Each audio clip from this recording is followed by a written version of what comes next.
বছৰৰ প্ৰথম আম খালোঁ। Hi, welcome to my another mini blog. এইফালে ৰাতিপুৱা শুই উঠিয়ে দেখিলোঁ ববৌয়ে এফালে তাঁত লগাইছে। মই অকণমান সহায় কৰি দিছোঁ। মই পিছে তাঁতৰ বিষয়ে ইমান নাজানো, অলপ শিকিও আছোঁ আৰু লগতে সহায়ো কৰি দিছোঁ। যি কৰিব কৈছে তেনেকৈ কৰি গৈ আছোঁ। তাৰপিছতে কি কৰোঁ নকৰোঁ কৈ দেখিলোঁ মই কেইটামান তৰমুজৰ গুটি ৰাখি থৈছিলোঁ লগত পচাম বুলি। সেইকেইটাকে পচাবলৈ গ'লোঁ বাৰীখনলৈ বুলি।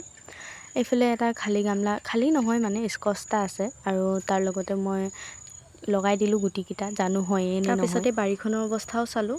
এয়া এফালে তিয়ঁহৰ ফুল ফুলিছে, আনফালে জিকাৰ ফুলো ফুলিছে আৰু মই জলকীয়া কেইটামানেই ছিঙি ল'লোঁ। তাৰপাছতে গা পা ধুই পিনে চেণ্টাৰলৈ ওলালোঁ।